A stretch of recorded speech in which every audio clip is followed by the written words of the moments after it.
Bonjour les amis, bienvenue sur CYP Stories.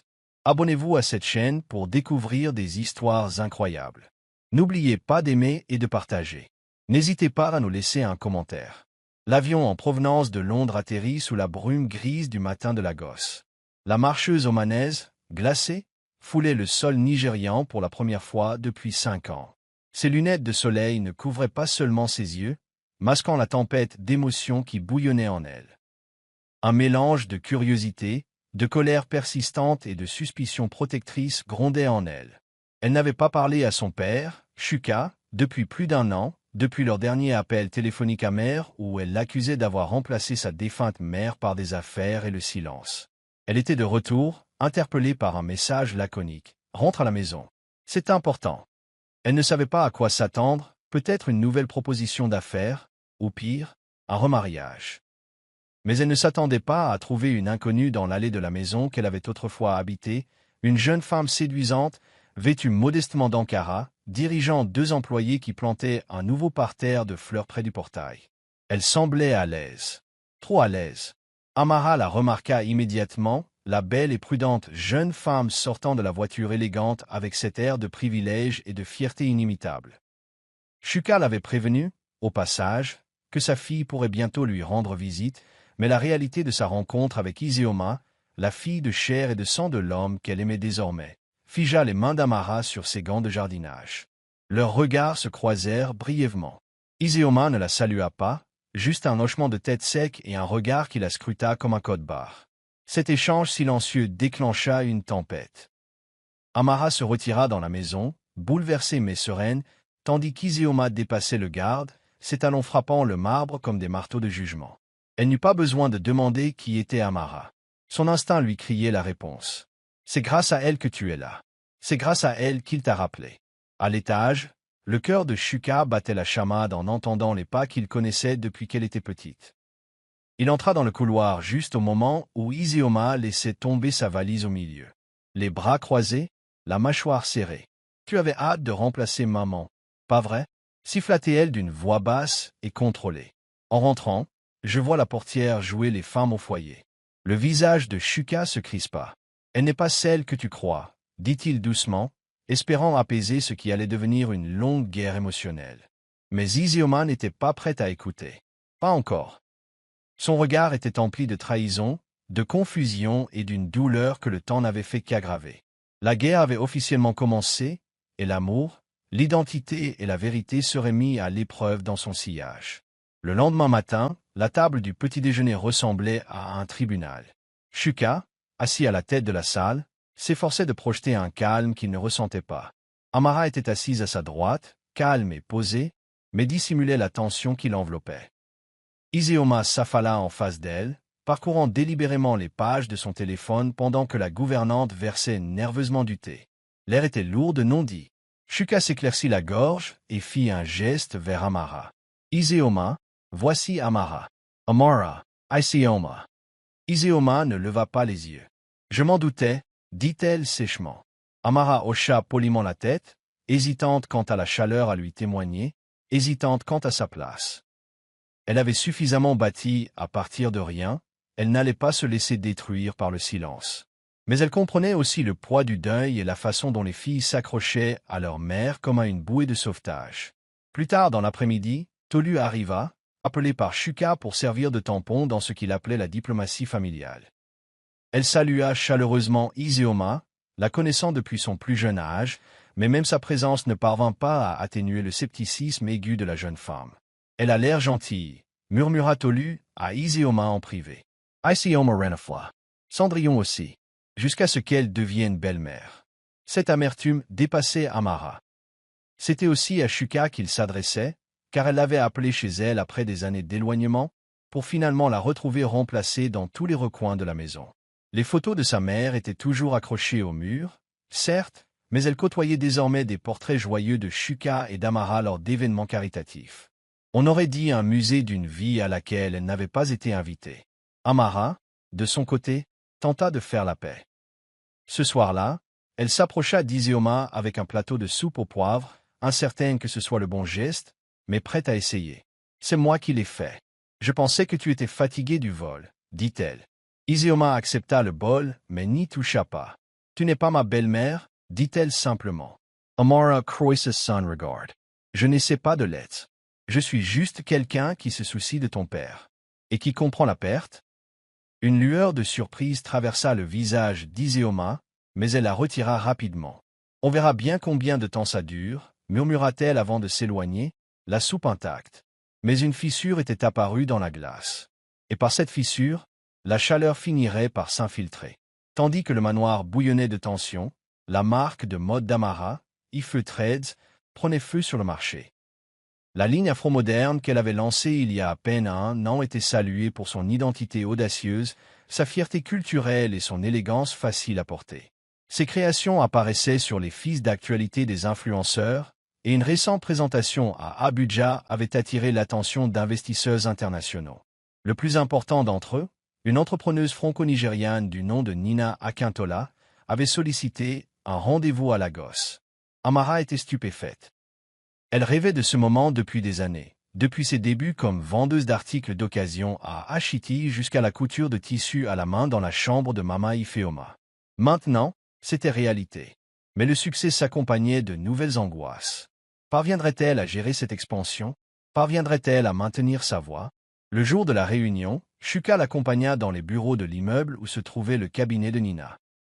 Voir Amara dominer la salle avec grâce et vision éveilla en lui quelque chose, de la fierté, certes, mais aussi de l'admiration.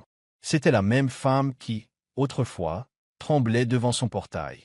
Elle était maintenant assise en face d'une table de réunion, la voix calme et assurée. « Je ne veux pas seulement vendre des vêtements, » dit Amara. « J'ai veut preserver la culture. Donner du pouvoir aux jeunes femmes. Créer quelque chose qui dure. » Nina hocha la tête. « Alors, tu n'es pas seulement un designer. Tu es un mouvement. » L'accord fut signé, un partenariat qui donnerait à Amara le contrôle créatif et une distribution internationale. Elle avait ouvert un nouveau chapitre, mais tout le monde ne la célébrerait pas avec elle.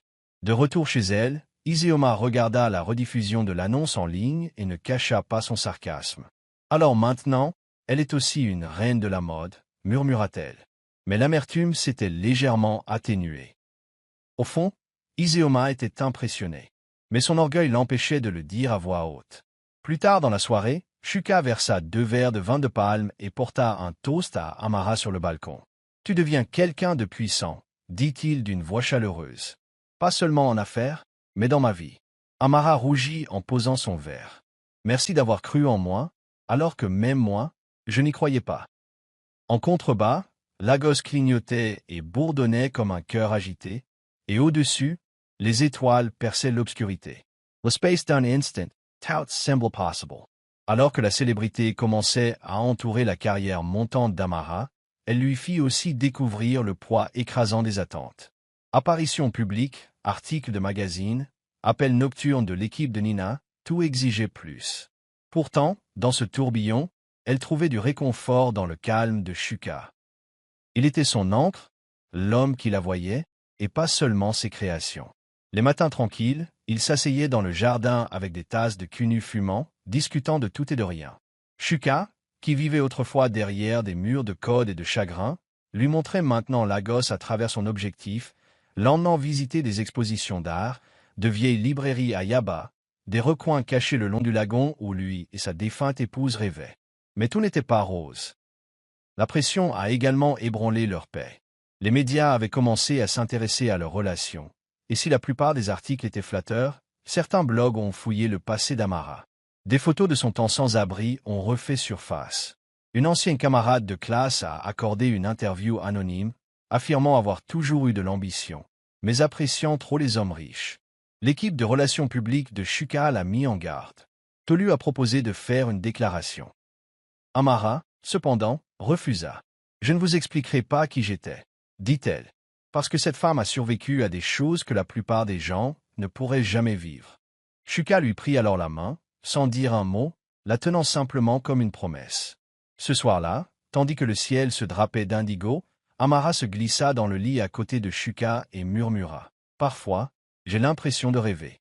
Qu'à tout moment, je vais me réveiller dans la rue. » Shuka se tourna vers elle, écartant une boucle de sa joue. « Alors continuons à rêver ensemble, » murmura-t-il. Et pour la première fois depuis longtemps, elle s'autorisa à croire à la permanence, non pas à la perfection, mais à un foyer construit pierre par pierre, fait d'amour, de douleur et de confort tranquille. L'air poussiéreux du salon de Mama Ifeoma était chargé d'histoire et imprégné du doux parfum des feuilles de papayer séchant près de la fenêtre. Amara n'était pas venue depuis un moment, pas depuis que le tourbillon du succès l'avait entraîné d'entretien en événement, de couturière en showroom. Mais quelque chose la tiraillait depuis quelques semaines, un pressentiment dont elle ne parvenait pas à se défaire. Lorsqu'elle entra dans le petit bungalow, la silhouette frêle de Mama Ifeoma la surprit.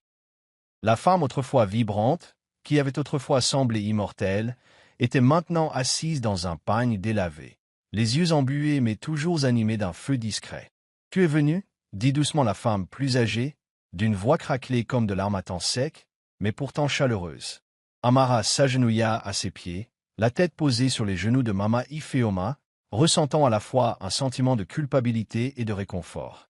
C'était chez elle, dans son sens le plus pur. Elles passèrent l'après-midi en communion silencieuse, échangeant plus par silence et regard que par parole. Amara racontait des anecdotes sur sa nouvelle boutique sur l'île, sa présence dans les cercles de mode de Lego et le soutien discret de Shuka en coulisses. Mama Ifeoma écoutait, ses mains frêles tremblant légèrement tandis qu'elle traçait des motifs invisibles sur le poignet d'Amara. Elle parlait moins que d'habitude, préférant donner ce qu'elle appelait ses dernières sagesses. « N'aie pas peur de la joie. Amara, murmura-t-elle tandis que les ombres s'allongeaient. Ce n'est pas une trahison de ta douleur. C'est une récompense. Il y avait quelque chose de glaçant et de définitif dans le ton. Amara ravala ses larmes et tenta de dissiper la lourdeur d'un rire, mais celui-ci pesait sur ses épaules comme un linceul. Alors que le crépuscule tombait et que Mama Ifeoma se reposait, Amara sortit de la maison, respirant l'air de son passé, ignorant que ce serait la dernière fois qu'elle entendrait la voix de cette femme en prison. Ce soir-là, Amara rentra au manoir dans un silence inhabituel, accablé par le poids de sa visite. Shuka le remarqua immédiatement. Il lui prit la main par-dessus la table, bien qu'aucun mot ne fût échangé, leurs regards se croisèrent dans une compréhension silencieuse. Cette nuit-là, Amara se tenait près de la fenêtre de sa chambre, berçant la brise nocturne et les mots d'adieu de Mama Ifeoma. Elle pensait à la force que cette femme lui avait apportée, à son soutien indéfectible à travers les tempêtes de honte et de désespoir. Quelque chose au fond d'elle lui disait que le temps filait plus vite qu'elle ne voulait l'admettre. À cet instant, Amara réalisa à quel point elle était devenue non seulement une survivante, mais aussi une personne admirée. Et pourtant, elle avait encore besoin de son protecteur. La nuit ne lui répondait rien, seulement le bourdonnement lointain de la circulation à Lagos et le silence douloureux de l'adieu. L'appel arriva au petit matin, transperçant le silence de l'aube comme une lame. Le téléphone d'Amara vibra avec insistance, et avant même qu'elle ne le prenne, son cœur se serra d'effroi. Mama Ifeoma était décédée dans son sommeil. L'infirmière de la clinique l'avait trouvée immobile et paisible, un sourire aux lèvres, les mains jointes sur la poitrine comme si elle attendait. Amara lâcha le téléphone et s'effondra au sol, un sanglot s'échappant de ses lèvres comme un craquement de pierre. Shuka, alarmée par ses pleurs, se précipita dans la pièce et la prit dans ses bras. Elle ne pouvait parler, enfouissant simplement son visage dans sa poitrine et pleurant. C'était un chagrin si intense, si profond, qu'il engloutissait le monde dans un brouillard gris. La femme qui l'avait aidé à retrouver sa valeur, qui avait été son ancre, avait disparu. Les jours qui suivirent se succédèrent dans un silence absolu et une logistique lugubre. Amara insista pour superviser chaque détail de l'enterrement, refusant que la cérémonie ne soit pas digne de la vie que Mama Ifeoma avait menée. Elle choisit un emplacement sous le vieux Wava, derrière la maison, comme Mama l'avait souhaité. La cérémonie fut intime. Amara, quelques voisins, un révérend à la retraite, étonnamment, Shuka, qui resta debout, grand et silencieux, aux côtés d'Amara tout au long de la cérémonie. Iseoma ne vint pas, prétextant des examens à l'étranger, mais envoya des fleurs et un court mot sur lequel on pouvait lire « Merci d'avoir redonné vie au cœur de mon père ». Cette simple phrase fit à nouveau pleurer Amara. Tandis qu'il descendait le cercueil en terre, Amara laissa tomber un morceau de tissu pagne plié, celui que Mama Ifeoma lui avait offert quand elle n'avait plus rien, et murmura « Tu m'as donné plus qu'un abri. Tu m'as redonné ma personne ». De retour à Lagos, la maison était froide malgré la chaleur de ses lumières et de ses coussins. Amara errait sans cesse dans ces vastes couloirs. Plus rien ne semblait lui convenir, pas même son succès naissant ou l'amour dans le regard de Shuka. Il lui laissait de l'espace, mais ne la laissait jamais s'éloigner trop loin. Une nuit, alors que les nuages d'orage s'amoncelaient et que les éclairs scintillaient au loin, Shuka la trouva assise seule sur le balcon, serrant contre lui un vieux papier d'emballage. Il ne posa aucune question, s'assit simplement à côté d'elle. « Elle t'aimait comme sa fille », dit-il simplement. Amara hocha la tête, les larmes aux yeux. « Et maintenant, je dois vivre comme elle l'aurait voulu », répondit-elle. À cet instant, le chagrin commença à la plier, au lieu de la briser. Elle s'appuya sur l'épaule de Shuka, les yeux fermés, son cœur se ressaisissant lentement dans l'obscurité. Une semaine après l'enterrement, Amara reçut du coursier du village une enveloppe brune et usée par les intempéries. L'adresse était écrite de l'écriture cursive si reconnaissable de Mama Ifeoma. Ses mains tremblaient lorsqu'elle l'ouvrit, assise au bord du banc du jardin où les fleurs d'hibiscus s'épanouissaient comme de petites flammes. À l'intérieur se trouvait une lettre de 2 pages, soigneusement rédigée avec force et fragilité. « Ma très chère Amara, commençait-elle, si tu lis ceci, c'est que j'ai déjà trouvé le repos. Ne pleure pas trop longtemps. La pluie tombe, mais le soleil revient toujours. » Amara le lut lentement, s'arrêtant pour laisser les mots s'imprégner profondément en elle.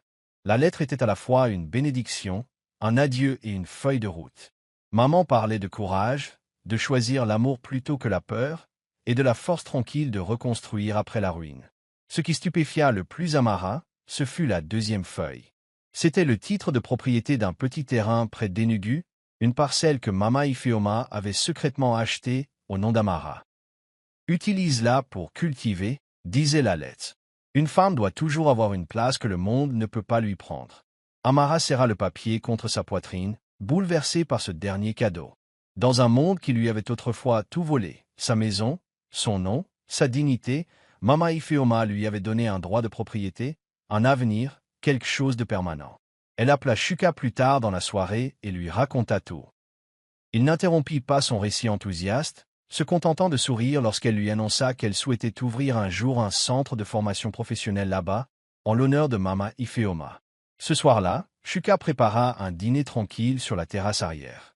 Ce n'était pas extravagant, juste du jollof, du poisson grillé et du zobo, mais cela semblait sacré. Tandis qu'il mangeait, il leva son verre. « À Mama Ifeoma », dit-il. Amara leva le sien en retour, les larmes aux yeux. « À un héritage qui perdure », a-t-elle ajouté. Plus tard dans la soirée, elle s'est assise à sa machine à coudre et a commencé à esquisser une nouvelle ligne, inspirée des motifs vibrants que maman adorait, destinée à raconter des histoires de survie et d'espoir. Elle l'a baptisée « Collection Ifeoma ». Ce serait son œuvre la plus personnelle à ce jour. La broderie de fil devenait une forme de deuil et de célébration. Chaque pli de tissu un souvenir, chaque motif une prière. Mama Ifeoma était partie, mais sa voix résonnerait dans chaque création qu'Amara donnerait vie. Les ennuis ne surgirent pas avec fracas, mais avec une politesse soignée et une eau de Cologne onéreuse. Les anciens beaux-parents de Shuka, le frère cadet de sa défunte épouse et son épouse autoritaire, firent une visite inattendue au manoir. Ils prétendirent que c'était pour renouer avec Iseoma, mais la tension dans leur sourire trahissait des arrière-pensées. Ils scrutèrent Amara avec subtilité, posant des questions à peine dissimulées sur son passé et ses intentions, d'un ton civilisé mais teinté de suspicion. Iseoma, encore en train de digérer le décès de Mama Ifeoma à l'étranger, se retrouva tiraillé entre ces 2 loyautés. La famille de sa mère avait toujours été âpre, mais ils étaient liés par le sang. Et maintenant, il semblait déterminé à semer le doute dans son esprit quant à la place d'Amara dans la vie de son père. Amara sentit immédiatement le changement. Les messages d'Iseoma devinrent plus froids, plus brefs. Ses réseaux sociaux laissaient entrevoir du ressentiment, publiant des citations énigmatiques sur les remplacements et la loyauté. Shuka tenta de combler la distance grandissante, mais les dégâts étaient lents et rampants comme la rouille. La belle famille semait subtilement l'inquiétude. Amara était-elle vraiment amoureuse de Shuka ou de sa EFO? Return? Un nouvel enfant, SILN arrivé un, effacerait-il la position d'Iseoma dans la famille? Un tempête grande discrètement derrière de portes closes. Un soir, Iseoma appela Shuka et fondit en larmes. Tu nemes meme pas demand sije pave la laisse aménager. Tu viens de le faire. Su enitate pas à propos d'amara, pas enterrement. Citate à propos du duel, de l'abandon et d'une fille que pleurait encore un mère mort trop jeune. Amara, ayant entendu un partie de l'appel, resta assise tranquillement dans le couloir, ressentant à nouveau le poids d'être l'outsider. Elle souvenait de ce que c'était que d'être jugé sans avoir la possibilité de s'expliquer, de se sentir mal acculé malgré ses intentions. Mais cette fois, elle n'était pas une fille en halens. C'était une femme avec un but, un foyer était un vie que valait la peine de se battre. Ce soir-là, elle écrivait une lettre à Isioma, sans l'accuser ni la défendre, racontant simplement son histoire. Elle la laissa à Chuka, incertain elle soit le un jour. Puis elle fit une longue promenade dans le jardin que Mama Isioma avait autrefois admiré, murmurant doucement aux fleurs. Je n'aime perdre plus, dit-elle à voix haute. Les pétales scintilleront au clair de lune, ondulant comme pour bénir son boyau. Isioma retourna au Nigeria sans prévenir, pénétrant dans la demeure avec la même énergie imposante qu'avait marqué son arrivée de mois plus tôt. Mais cette fois, elle n'était pas seulement sceptique, elle était blessée. Les rumeurs propagés par la famille de sa mère avaient pris racine. Et maintenant, avec Mama Isioma Partie et Amara plus installée que jamais, elle se sentait déplacée. Le souvenir de sa défunte mère hantait les couloirs, désormais tapissés de croquis de mode et de planches de couleurs d'Amara. Le parfum de sa mère avait disparu, remplacé par de notes de vanille et de beurre de karité. Ce soir-là, au cours d'un dîner silencieux, Isioma posa sa fourchette et dit ce que se tramait en elle depuis de semaines. Tu elles remplacées. Comme si une femme meurtre et un autre prend sa place. Les mots lui coupèrent la gorge. Chuka ferma les yeux, visiblement blessé. Amara n'y répondait pas, ni par les larmes, ni par la choléra. Elle se leva simplement et quitta la table, sans silence en disant plus que mille défenses ni le pourraient. Plus tard dans la soirée, Chuka trouva Isioma recroquevillée dans le salon, serrant contre elle un vieil album photo. L'image de sa mère souriant à ses côtés était figée dans de moments plus heureux. Je n'ai pas remplacé ta mère, dit-elle doucement, assis à côté d'elle. Je l'ai pleuré pendant des années, en silence, douloureusement. Je me suis renfermé sur moi-même. Jusqu'à ce que Amara me rappelle que la vie continuait, même si n'était pas mon cas. Isioma ne le regarda pas. Tu n'avais même pas dit que tu étais amoureux d'elle. Tu es les faire. Tu elles laissé vivre dans la maison que maman avait construite. Chuka soupira, la voix brisée. Parce que j'avais peur que tu me détestes. Et maintenant, c'est peut-être le cas. Pour la première fois, le regard d'Isioma est séduisant. Je ne te déteste pas, papa. C'est juste que, elle me manque terriblement. Et je ne sais plus où est ma place. Chuka la prit dans ses bras. Tu seras toujours à ta place. Tu es ma fille. Et reine, en personne, ni changera jamais cela. Ah, elle Amara était assise au balcon, essuyant ses larmes. Elle ne blâmait pas Isioma. Elle comprenait ses douleurs mieux que quiconque. Perdre une mère signifie perdre le monde. C'était un blessure que ne se refermait jamais complètement. Chuka la rejoignit, le regard fatigue. Elle souffre, dit-elle. Amara hocha la tête. Moi aussi. Il lui prit la main. Nous trouverons l'équilibre. Nous reconstruirons, même à partir de miroirs brises. Amara leva les yeux vers le ciel, les étoiles scintillantes comme de minuscules lampes d'espoir. Peut-être. Mais seulement des inusulations entre la lumière. Cette nuit-là, aucune bagarre ne s'ensuivit, seulement le souffle tranquille de ce que prenait à guérir en présence d'autres. Amara se tenait devant le miroir en pied de son atelier, fixant son reflet, la main se posant en consignment sur son bas-ventre. Ces dernières semaines avaient été étranges, fatigue inhabituelle, émotions exacerbées, cycle manque. Au début, elle attribuait cela au stress, au chagrin et aux longues journées de travail. Mais ensuite, les signes indéniables sont apparus. Elle s'était discrètement rendue dans une clinique d'accueil pour faire une prise de sang. Le résultat était arrivé ce matin-là. Elle était enceinte. La nouvelle élevait frappée comme un raz de marée, mêlant joie et peur. Elle était assise par terre dans l'atelier, entourée de tissus et de robes inacheves, et pleurait. Non pas de tristesse, mais de l'énormité de la situation. Un enfant. Son enfant. L'enfant de Chuka. Et soudain, le monde lui paraît plus lourd et plus lumineux à la fois. Elle ne le dit pas immédiatement à Chuka.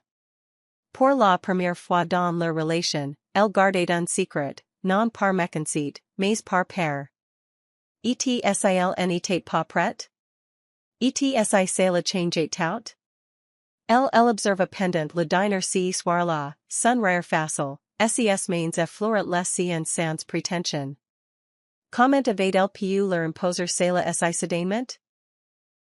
Elle imaginait ce que Mama Ifioma aurait dit, sans d'une phrase pleine d'esprit sur les bénédictions imprévues et les miracles que nous font grandir.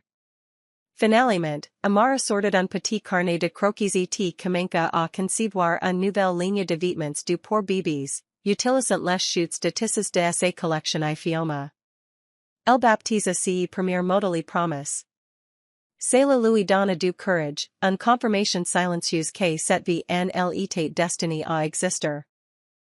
Après 3 jours à garder le secret, Amara s'assit avec Chuka dans le jardin, sous le manguier, où elles eurent pour la première fois une conversation franche.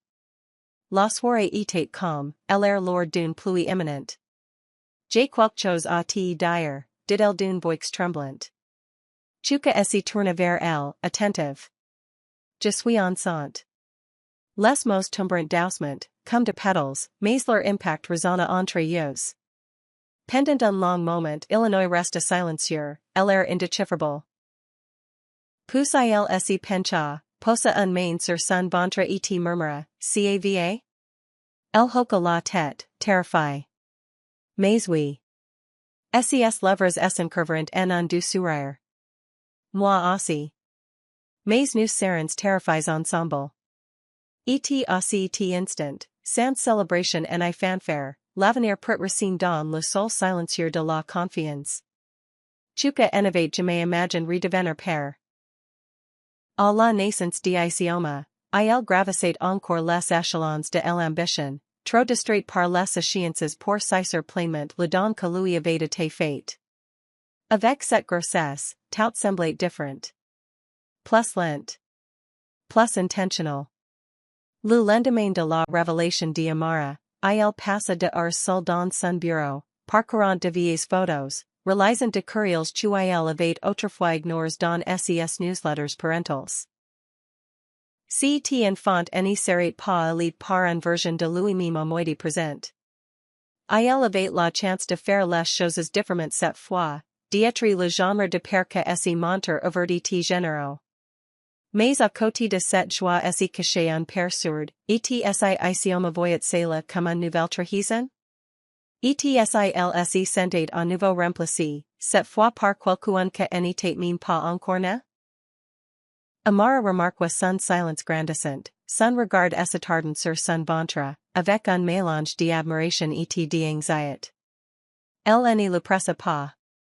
Elle était trop occupée à s'adapter aux changements hormonaux de son corps, à guérir les entretiens et à dessiner entre du vagues de fatigue. Mais un soir, alors qu'elle passait devant son bureau et le trouvait endormi, un livre portant le nom de son bébé sur les genoux, son cœur fondit. Elle entra sur la pointe de pieds, le couvrit d'une couverture et murmura, tu seras un bon père. Encore une fois. Il la fixa du regard, mais nes y révèle pas. Cet instant la recherche d'une manière qui mine les mots n'y peuvent pas exprimer. Il était avec elle, même s'il n'en connaissait pas encore toutes les étapes. Quand ils l'annonceront enfin à Isioma pendant le brunch, l'atmosphère devint passante. Elle les fixa, sa fourchette figée en l'air. Vous êtes sérieux? Dit-elle après un long silence. Amara hocha la tête. On n'y valait pas le cacher. Mais on n'y valait pas non plus frère. Isioma posa délicatement ses couverts, les regarda tour à tour et finit par parler. Je sais pas si que je ressens. Mais j'apprécie que tu me l'aies dit. Il n'y avait ni félicitations, ni sourires. Juste de l'honnêteté. Etc suffisait. Après le repas, Isioma posa doucement ses mains sur le ventre d'Amara et murmura, salut. Je suis ta grande sœur. J'essaierai d'être gentil. Amara fondit en larmes. Chuka observait en silence, submerged par la butte tranquille de sa famille brisée apprenant peu à se reconstituer. Amara officiellement déménage dans le manoir quelques semaines plus tard, non pas comme invité aux visiteurs, mais comme membre de la famille. Ses affaires ont été progressivement déplacées de son appartement, et l'un de chambres d'Amos a été transformé en chambre d'enfant. Le personnel, déjà très attaché à elle, a accueilli ces changements avec une approbation silencieuse, la félicitant, lui offrant de portions supplémentaires et de temps à autre, lui suggérant un prénom de bébé, sans tuel le lui est demande. Tolu resta sa protectrice sereine, elle aidant à organiser la chambre d'enfant avec la précision d'un général. Il faudra deux poubelles à couches, prévint-elle. Crois-moi, un seul n'y suffira pas. Pour Amara, c'était surréaliste de voir la vie dont elle avait rêvé et de rouler tranquillement autour d'elle. Mais cela s'accompagnait de difficultés de croissance. La plupart de ces difficultés tournaient autour d'Isioma, que, bien que poli, restait distant, à la limite de l'acceptation, incertain de la manière d'assumer son nouveau rôle de fille et de future grande sœur. La maison elle-même change, s'adaptant au rythme d'Amara. Les matins étaient désormais rythmes par un de château gingembre, de séances de yoga prénatal au jardin et de conversations en voix basse sur les prénoms et les couleurs de la chambre de bébé. Chuka mettait un point d'honneur à être présent, annulant de réunions pour aller chez le médecin et apprenant à assembler de meubles grâce à de tutorials YouTube et à beaucoup de durants. Le soir Illinois lycée à voix haute de livres sur l'éducation de enfants tandis que Amara s'endormait à ses côtés. Mais sous cette tranquillité, de nouvelles tensions persistaient. Isioma sortait plus longtemps, acceptait moins de diners en famille et était de plus en plus absorbé par ses propres projets de fondation. Un soir, Chuka tenta de lui tendre la main. On t'y perd, demanda-t-il doucement. Isioma le regarde percant, mais sans crout. Non. Tu la trouves juste. Etj découvre si que ca signifie pour moi. Cette réponse le hantait. Il valait chuel ait l'impression que rien n'avait change, mais ce n'était pas vrai. Tout avait change. Amara, visiblement rayonnant de vie, se tenait au centre. Pourtant, au lieu de pousser, elle attendait. Elle n'essayait pas de convaincre Isioma. Au lieu de cela, elle laissa l'espace libre, sans contrainte. Un jour, Isioma entra dans la chambre d'enfant et trouva Amara en train de plier de vêtements de bébé. Tu n'aimes pas demander de l'aide, dit-elle. Je ne voulais pas te submerger, répondit Amara sans s'y retourner. Mais j'aimerais ton aide.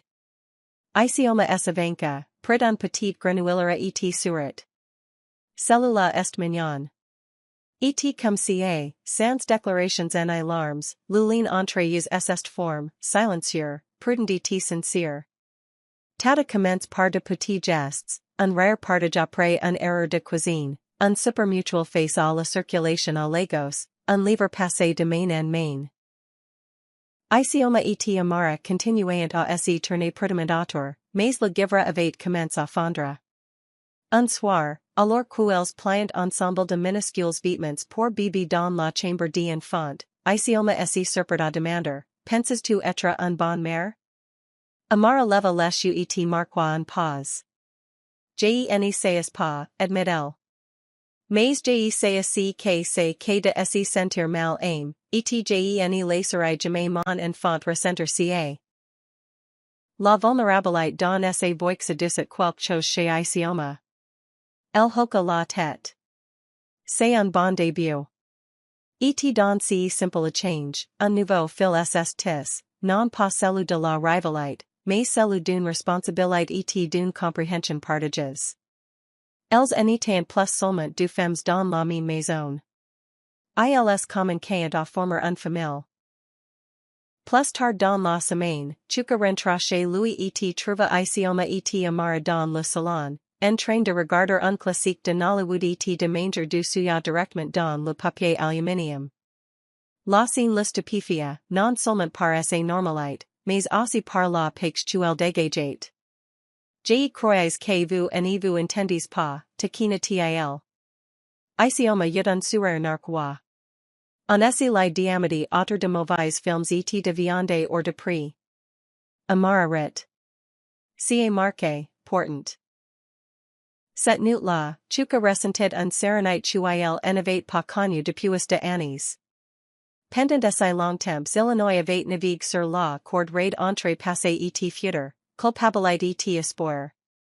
Mais maintenant, sa fille souriait, sa campagne rayonnait de vie et, pour la première fois, la maison semblait intacte. Les recoins vides, autrefois emplis de silence, étaient désormais emplis de chaleur, même si était discrètement. Un matin, Amara a demandé à Isioma si elle voulait bien l'aider à créer une couverture pour bébé spéciale, un cadeau unique pour sa grande sœur. Isioma a d'abord hésité, puis accepte. Elles ont passé les jours suivants à travailler ensemble dans l'atelier d'Amara, choisissant les couleurs, dessinant les motifs et discutant de tout, de souvenirs d'enfance aux tendances mode. Ce n'était pas force. Ce n'était pas parfait. Mais c'était réel. À chaque point, ils comblaient le vide laissé par la porte. Une fois la couverture terminée, rose tendre et violet profonde, tissu de broderies complexes, ce n'était plus seulement un cadeau pour le bébé. C'était un symbole de garrison. Un abandon silencieux à l'amour. Le succès suscite l'admiration, mais il attire aussi les ennemis. Et pour Amara et Chuka, cet ennemi est revenu avec le sourire. Darren Wakocha était reste silencieux depuis sa dernière disgrâce publique, mais l'ambition brûle obstinement chez les hommes comme lui. Désormais, avec de nouveaux partenaires, un faux agents de relations publiques et de informations privilégiées, der ss don pour mission de démanteler tout ce que Amara et Chuka avaient construit, à commencer par la ligne de vêtements d'Amara. Tout a commencé subtlement. Retard chez les fournisseurs, annulations d'entretiens, faux rapports aux inspecteurs sanitaires. Puis le coup de financier, un vidéo viral remettant en question l'ethique de son approvisionnement anticis. Bien sûr, elle était truquée, mais suffisamment convaincante pour susciter l'indignation en ligne. Du jour au lendemain, l'intégrité de sa marque fut remise en question, et Amara se retrouva au cœur d'une tempête qu'elle n'avait pas provoquée. Pendant ces temps, Chuka faisait face à ses propres difficultés. L'un de agents de DARE, un programmeur junior, avait divulgué dans logiciels sensibles de Wafertech, semant la confusion parmi les associés et les actionnaires.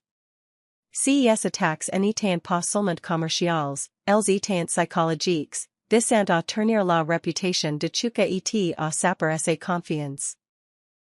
La presse a relayé ces chaos synchronisés, laissant entendre que le couple autrefois puissant forme par la philanthropie et la technologie communiquait à craquer sous la pression.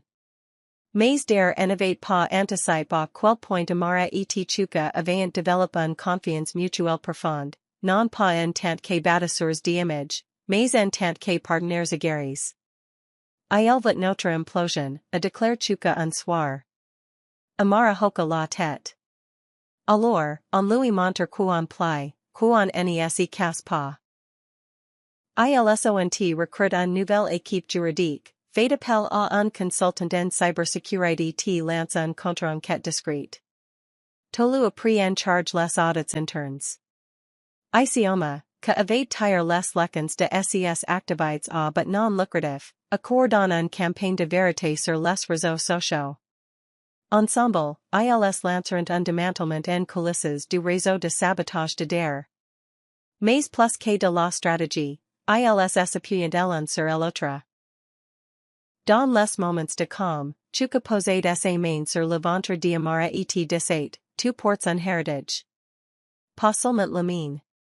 Le tien. Le nôtre. Etc rappelle lui a don du courage. LNESE battait pas seulement pour son entreprise. LSE battait pour l'avenir de son enfant. La conférence de presse SS tenue dans la grande salle de bal de l'Eco Hotel, une salle à la fois grandiosité publique. Amara se tenait aux côtés de Chuka, rayonnant dans un caftan fluide orangé or de sa propre collection, tandis que derrière elles étaient assises une équipe de conseillers juridiques, de spécialistes en cybersécurité de quelques personnalités de l'industrie de la mode locale. Les flashes de appareils photo ont brillent. Les micros étaient orients. Et pousse Chuka prit la parole, d'une voix mesurée et claire. Ces dernières semaines, un tentative orchestré de discréditer mon entreprise et ma famille a eu lieu. Nous avons retracé ces attaques jusqu'à d'anciennes concurrents et vérifié leurs efforts pour manipuler les données commerciales et l'opinion publique. Ces propos n'étaient pas défensifs. Ils étaient indéniables. Amara a suivi, d'un ton pose mais puissant. J'viens d'un endroit au la survie était mon premier métier. Mais maintenant, je suis plus qu'une survivante. Je suis une créatrice. Un mentor. Un futur maman. Etgene permettrait pas que mon nom et mon travail soient utilisés contre moi. La foule a répondu par d'applaudissements, et peu après, sa déclaration est devenue virale. L'opinion publique bascule presque du jour au lendemain. Des voix importantes se sont élevées pour la soutenir. La fausse vidéo a été démentie. La toile de DARE SS démantelée lorsque du anciens partenaires sont devenus témoins à charge. Son nom est devenu synonyme de fraude, et non de finesse. La marque Amara a rebondi plus fort que jamais. Les commandes ont affluent. Les détaillants ont renouvellé leurs contrats. Et à chaque point cousu, elle rappelait au monde que la résilience est une qualité à part entière. Chez elle, la victoire avait un goût différent. Ce n'était pas brillant. Ce n'était pas tapé à l'œil. C'était comme était tendre, Amara au lit, la tête posée sur la poitrine de Chuka, leurs mains entrelacées sur son ventre qu'assurandit. En elle est faite, murmura-t-il. Chuka l'embrassa sur le front. Tu elle est faite. J'ai juste suivi ton exemple. Isioma a jeté un coup d'œil par la porte avec un plateau de fruits. Ne sois pas trop à l'aise, cependant, et-il taquin. Ilte reste encore 9 semaines. Ilsont ensemble. Enterrement. Il avait plus de lignes de démarcation, seulement un chemin commun. Un chemin construit au fil de batailles, certes. Mais aussi avec conviction. Tata commence par un douleur aide pour après minuit. Amara laissait tranquillement au lit, tandis que Chuka ronflait à côté d'elle, un bras en rôle autour de sa taille pour la protéger. Au début, elle a cru que c'était un simple crampe, norma et gênante. Mais la duxième vague arriva, plus long et plus violente. À la troisième, elle n'y pouvait plus parler. El secuachuca pour la revelier, la panique si lisant dans sa voix. Quelques neva pas. En quelques minutes, la maisonnée est mise en branle. Isioma appeal el hospital. Tolu prepara un sac d'urgence. Chuka porta amara a l'arrière du SUV tandis que la pluie communique à tumeur d'or, comme si le ciel repercutait leur père. A el hospital, les moniteurs immédiats de bips à un rythme trop rapide et trop fort. Les médecins s'activant avec un urgence calme, vérifiant les signes vitaux, chechetant de couchements prématures et de complications liées au stress. Chuka arpentate la salle, sun sang-froid si brisant à chaque minute. Il avait essuyé de OPA hostels, de poursuites judiciaires, voire de menaces de mort, mais rien n'est élevé prépare à l'impuissance de voir mara letter pour garder son comme tandis que son corps est livré en guerre intérieure. Le bébé va bien? Demanda-t-il à plusieurs reprises, la voix rock. Ils font out si tu ils puvant, dit-il en lui serrant la main. Le temps ralentit. Les heures s'accolerant. À un moment donné, Chuka sortit dans le couloir, s'appuya contre le mur et pleura en silence, les épaules tremblantes, les poings serrés, terrifié. Isioma le trouva là. Elle ne parle pas tout de suite, si contendant de se laisser glisser à côté de lui. Tu es père, dit-elle. Il hocha la tête. Moi aussi. Elle lui prit la main, leurs doigts si serrant comme lorsqu'elle était enfant. Elle est forte, murmura-t-il. Le bébé aussi. Il faut juste être fort aussi. Ensemble, ils attendront, de heures durant, jusqu'à l'aube. Lorsque la médecine émergia enfin, avec un optimisme prudent, l'hémorragie avait cessé. Nous l'avons stabilisé. Elle a juste besoin de repos, un flot de soulagement les submergia. Chuka si précipita et trouva Amara endormi, un main posé doucement sur son ventre, un léger sourire aux lèvres. Et pour la première fois depuis de heures Illinois expira. Elle était saine et sauve. Ils étaient toujours entiers. La chambre de l'hôpital était silencieuse, baignée par la douce lumière matinale filtrant à travers les rideaux de gaze. Des machines battaient sans relâche autour d'Amara, au visage pâle mais paisible, un main protectrice replie sur son ventre. Chuka était assis à côté d'elle, toujours vêtu de mêmes vêtements que la veille, mais son attention fut attirée par de pas silencieux qu'appartient. C'était Isioma. Elle entra lentement, tenant un thermos de the chaude tea un paquet de petits pains frais. Tu as l'air d'un homme que n'est pas mange depuis une semaine, dit-elle doucement. Chuka essaya de sourire, mais ses efforts furent vains. Je vais per qu'on la perd, admit-il. Je n'avais pas réalisé à quel point j'étais effrayé jusqu'à ce que la médecine éminente tu l'irait bien. Isioma s'assit à côté de lui et versa lui plaquant la tasse dans la main. C'est normal d'avoir peur. Même les superhéros s'effondrent parfois. Après quelques minutes de silence, Isioma reprit la parole.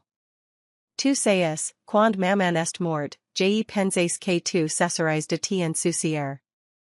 Tu t'es enfui dans ta compagnie, dans le chagrin. Tu es devenu un fantôme, papa.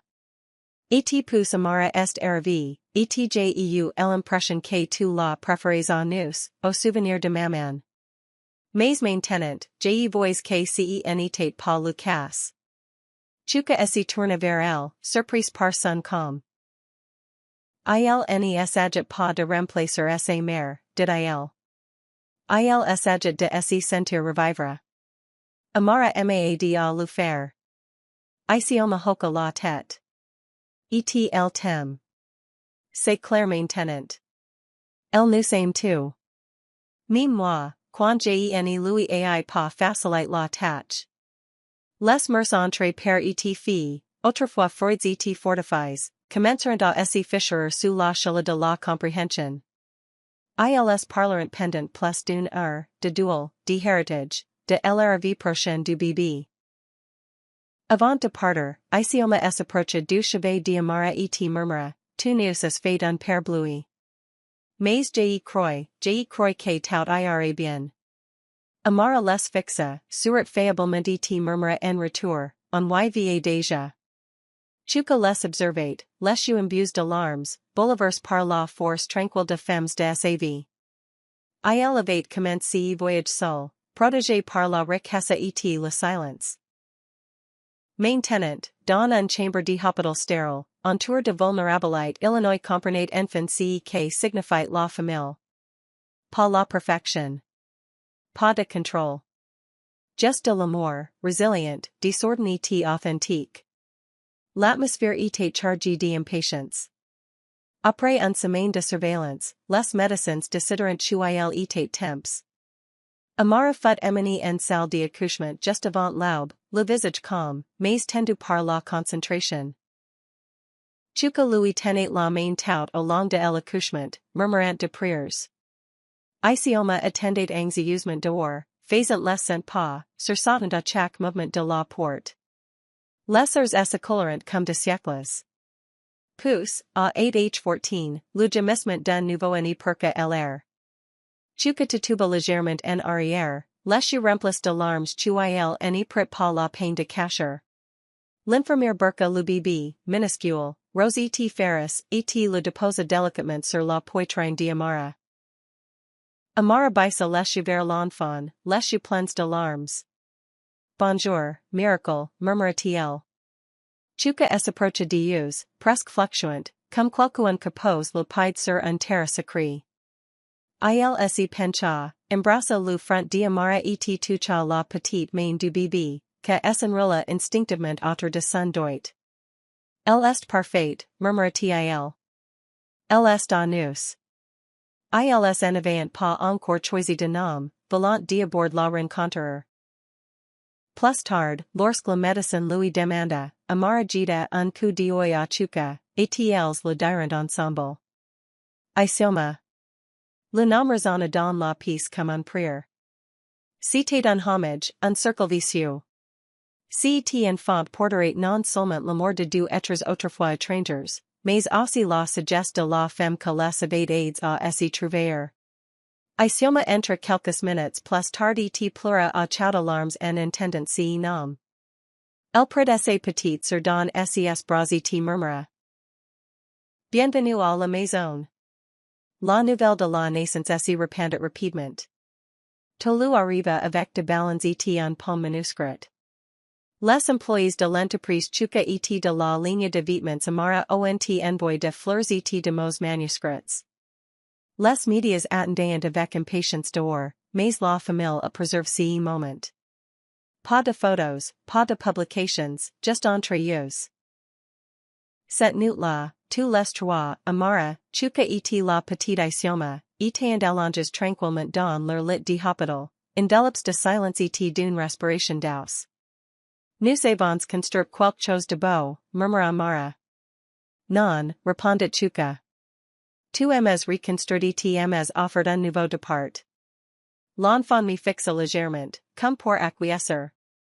Et sous le plafond de l'hôpital, un nouvel héritage naquit. 3 mois après sa naissance, la vie s'installe dans un rythme paisible. Les recollements de bébé Isioma emplacent le meneur. Chuka troqua les salles de réunion contre de tapis de jeu, apprenant à changer les couches et à freiner de berceuses avec un maladresse hilarante. Amara a repris le travail lentement, son atelier ayant été réaménagé avec une salle d'allaitement et une crèche. Isioma, inspiré par tout ce qu'elle avait vu, a décidé de suspendre ses études de troisième cycle et de retourner à Lagos à temps plein. LSS dans une nouvelle mission, créer une fondation en l'honneur de Mama Isioma, axée sur l'autonomisation de adolescents issus de communautés défavorisées. Grâce au réseau de Tolu et Amara, la fondation Isioma Legacy a vu le jour son siège social a été construit sur le terrain offert par Mama elle-même. L'événement de lancement SS déroule sous un canopy d'acacias à Enugu, près de la maison d'origine de Mama Isioma. Des filles de villes voisines sont arrivées vêtues de robes colores et le regard plein d'espoir. Amara pret la parole la première, d'une voix sacherie. Mama isioma croyait que même les débuts brises peuvent devenir de arbres robustes. Sous ces fondations, sont anchors dans cette croyance. Lorsque isioma est monté sur scène, elle a également partagé son parcours. La perte de sa mère, la reconstruction de la confiance, la découverte d'une sœur en quelqu'un chuel avait autrefois perçu comme un menace. La foule était émue aux larmes. Ce jour-là, Amara n'était pas seulement une créatrice. Elle était un symbole, un rappel que la douleur s'épanouissait autrefois, but pouvait désormais s'épanouir. Après l'événement, isioma s'approcha d'Amara et lui tendait un bracelet de perles. Pour toi, dit-elle. Sir. Mentor. Ami. Amara la serra fort dans ses bras. Tu es aussi el héritage de mama isioma. La fondation allait parrainer de formations professionnelles, de programmes de mentorat et un soutien en santé mentale pour plus d'un milliard de filles de ses premières années. Et à chaque mission, l'histoire d'Amara, autrefois honteuse, aujourd'hui triomphante, était racontée non pas pour la glorifier, mais pour inspirer les autres. Ce que avait commencé en silence lors d'un concert dans un manoir était désormais relayé par les micros et les salles de fêtes. Et toujours, c'est la ramenade à l'amour. Le manoir bordonnait de vie. Famille et amis se sont réunis dans la cour, sous de guirlandes lumineuses, pour une célébration tranquille, sans grande cérémonie, juste de la chala et de rires. Isioma a mettre la table tandis que chuka burke sa petite isioma, la faisant doucement rebondir jusqu'à ce qu'elle s'endorme. Tolu supervisit la cuisine, dirigent les traiteurs avec un flair expert. Même le personnel, autrefois sceptique, elle appelait désormais Madame Amara avec affection. La table était dressée avec les plats préférés d'Amara, yukoto, plantain rôti, ragoût d'arachides et à côté de chaque assiette, un mot manuscrit avec une citation tirée de lettres de mama isioma. Amour intensement, mine dans la paire, de Satan. C'est relève, mine de la poussière, de Satan. Quand le dîner fut servi, chuka se leva et leva son verre. Cette maison était autrefois une forteresse, dit-il. Maintenant, c'est un foyer. Grâce à vous tous. Par amour, pardon et grâce, ILSS tourne vers Amara. Tu as transformé un port en un port. Tu as transformé le silence en chant. El sourit, essuya ses larmes et pret sa fille dans ses bras. Ce n'est pas seulement notre histoire, dit-elle. C'est la preuve que, même si le début est brise, l'amour peut toujours écrire la fin. La foule applaudissait, certains en larmes, d'autres souriant, tout chase.